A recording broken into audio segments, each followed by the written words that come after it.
بسم اللہ الرحمن الرحیم۔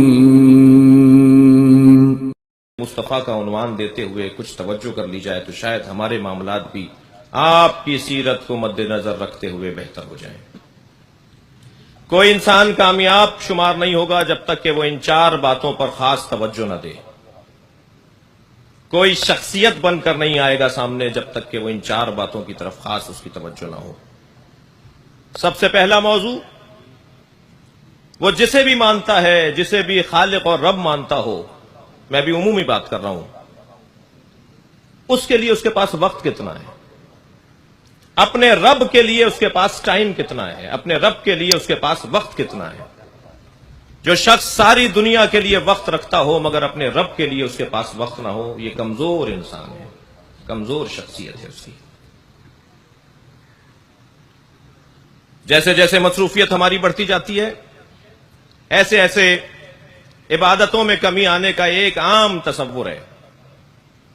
افسر ہو گئے ہیں، گریڈ بڑھ گیا ہے، مصروفیت بڑھ گئی ہے، فلاں اس میں داخلہ لے لیا ہے، اب ٹائم نہیں مل پاتا، لہٰذا اب نماز جماعت میں شریک نہیں ہو رہے، پھر آہستہ آہستہ نماز بھی قضا ہونا شروع ہو گئی، اور پھر ایک وقت آیا کہ جمعے کی نماز اور پھر عید کی نماز تک محدود ہو گئے۔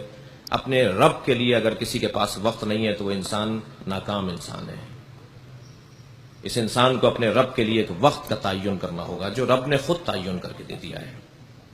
سرکار کی زندگی میں یہ پہلو اتنا غالب ہے، ساری دنیا سے اللہ کہتا ہے مصلوں پر آؤ، عبادت کرو، آؤ میرے آگے سجدہ کرو، اور اپنے حبیب سے کہتا ہے قم اللیل الا قلیلا، تم بستر پہ چلے جاؤ، تم بہت عبادت کرتے ہو، تمہارے پیروں پہ ورم آ جاتا ہے، تم ساری رات کھڑے رہتے ہو، تم مسلسل میری عبادت میں مصروف رہتے ہو۔ سرکار کی زندگی کا یہ غالب پہلو ہے۔ اسی طرح کسی شخصیت اور کامیاب شخصیت کے لیے دوسرا جو پہلو اور دوسری جو سیرت کا عنوان ہے وہ ہے، عزیزان گرامی، دیکھا جائے کہ یہ شخصیت اپنے گھر والوں کے ساتھ کیسا ہے۔ یہ اہم ترین، معروف ترین، مشہور ترین وجود اپنے گھر والوں کے ساتھ کیسا ہے۔ بہت سارے لوگ آپ نے دیکھے ہوں گے کہ سارے جہان کے لیے تو اچھے ہوتے ہیں مگر گھر والوں کے لیے ان کا اخلاق اچھا نہیں ہوتا۔ یہ انسان ناکام ہے، یہ انسان جھوٹ بول رہا ہے، یہ لوگوں کو دھوکہ دے رہا ہے، یہ فریب دے رہا ہے، یہ سب کے لیے اچھا ہے مگر اپنی زوجہ کے لیے، اپنی بچیوں کے لیے، اپنے بچوں کے لیے، اپنے بہن بھائیوں کے لیے اچھا نہیں ہے۔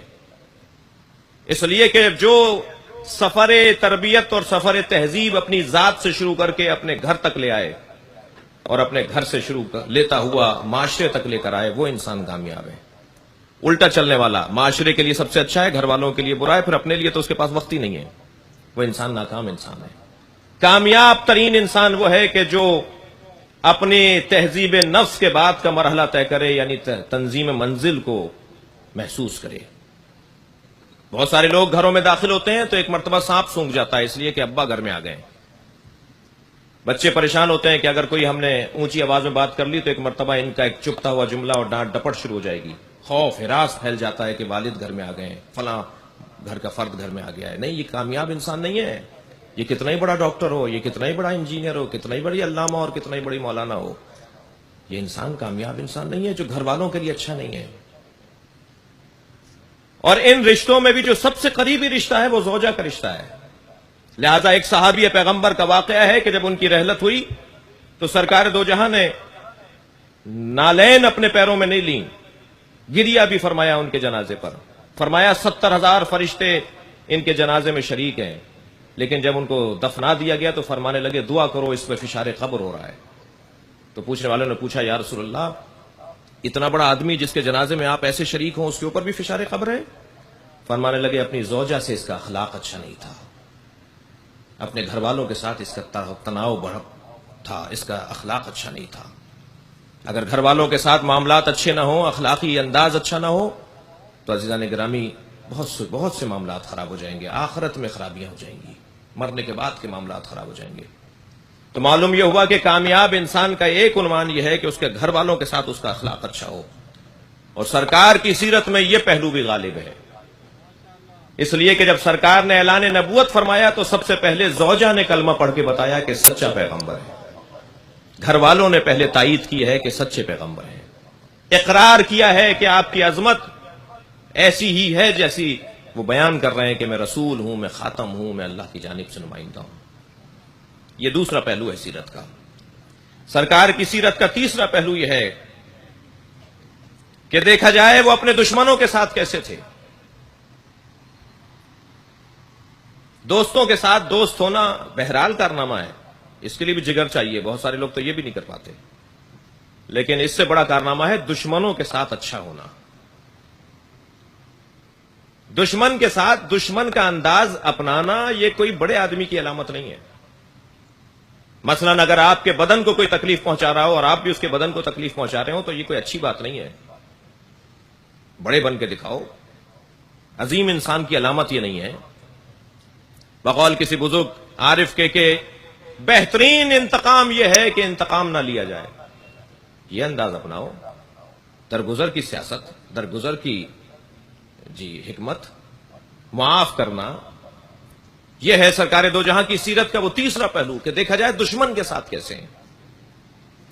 ویسے بھی عزیزان گرامی یہ جو پاکستان میں ہمارے ساتھ ہو رہا ہے، یعنی سنی شیعہ سب کے ساتھ ہو رہا ہے، اس پاکستانی کے ساتھ ہو رہا ہے، اس ملک کے بسنے والے کے ساتھ جو زیادتیاں ہو رہی ہیں، وہ ہمارے دشمن کا جو انداز ہے اس میں ہمیں کچھ اپنے رویوں کو کچھ اور کرنا ہوگا، کچھ بہتر کرنا ہوگا، اسی سیرت کے عنوان سے کچھ نقطہ حاصل کرنا ہوگا۔ سرکار دو جہاں اپنے دشمنوں کے ساتھ کیسے تھے؟ جنہوں نے مکے میں آپ کو پتھر مار کر لہو لہان کر دیا، آپ کی نالین پاک خون سے تر ہو جاتی تھی۔ سرکار نے مکہ مکرمہ کو ہجرت فرما کے ترک کر دیا، اور جب فتح مکہ جب موقع پر آئے عمرہ کرنے کے لیے تو آپ کو صلح حدیبیہ کے مقام پر آپ کو واپس کر دیا گیا، آپ کو تکلیفیں پہنچائی گئیں۔ لیکن جب سرکار دو جہاں فتح مکہ کے موقع پر مکے میں تشریف فرما ہوئے تو ہاتھ باندھے ہوئے تھے ان لوگوں کے جنہوں نے سرکار کو اذیتیں پہنچائی تھی۔ تو آپ نے دیکھا ایک صف کھڑی ہوئی ہے جن کے ہاتھوں میں رسیاں بندھی ہوئی ہیں۔ آپ نے پوچھا یہ کون ہے؟ کہا گیا یہ وہ لوگ ہیں جنہوں نے آپ کو تکلیفیں پہنچائی تھی۔ تو آپ نے گویا ایک لمحہ نہیں گزرا، آپ نے فرمایا اذهبوا انتم الطلقاء، انہیں دیکھ کر فرمایا جاؤ میں نے تمہیں آزاد کر دیا۔ اور جب کوئی بہت تکلیف پہنچاتا تو ایک بہت معروف حدیث ہے سرکار کی، بہت معروف جملہ ہے حضرت کا، تو حضرت اس کی تکلیف کو سہنے کے بعد اللہ سے آواز دے کر اللہ کی بارگاہ میں ہاتھ بلند کر کے کہتے تھے اللہم اغفرہم انہم لا یعلمون، یا اللہ انہیں معاف کر دے، یہ جانتے نہیں ہیں کہ میں کون ہوں۔ دشمن کے ساتھ برتاؤ سرکار کا کیسا ہے، یہ ایک سیرت پیغمبر کا عظیم عنوان ہے۔ اور چوتھا ستون سیرت وہ یہ ہے عزیزان گرامی کہ انسان اپنی زندگی تک کے لیے محدود نہ رہے۔ کیا معلوم ہمارے لیے پروانہ رحلت کب آ جائے، کب نقارہ کوچ بجا دیا جائے کہ آج آپ کی رحلت کا دن ہے اور آج کو فرشتہ آ رہا ہے آپ کو لینے کے لیے۔ تو کیا میں اپنی زندگی تک کے لیے محدود انسان ہوں یا مجھے اپنی زندگی کے بعد کا بھی اہتمام کرنا چاہیے؟ بس جو شخص اپنی زندگی کے بعد کا بھی بہتر اہتمام کر رہا ہو وہ ایک کامیاب انسانوں میں سے ایک انسان ہے۔ سرکار دو جہاں نے بھی اپنے جانے کے بعد بظاہر اس دنیا سے پردہ فرمانے کے بعد کا اہتمام کیا ہے قرآن اور اہل بیت اور سنت کو چھوڑنے کا عنوان۔ میں تمہارے درمیان قرآن اور اطرت چھوڑ کر جا رہا ہوں، میں تمہیں تنہا چھوڑ کر نہیں جا رہا، تمہاری ہدایت کے لیے ایک کتاب دے رہا ہوں اور تمہاری ہدایت کے لیے اپنی اطرت دے رہا ہوں، اپنی اہل بیت دے رہا ہوں۔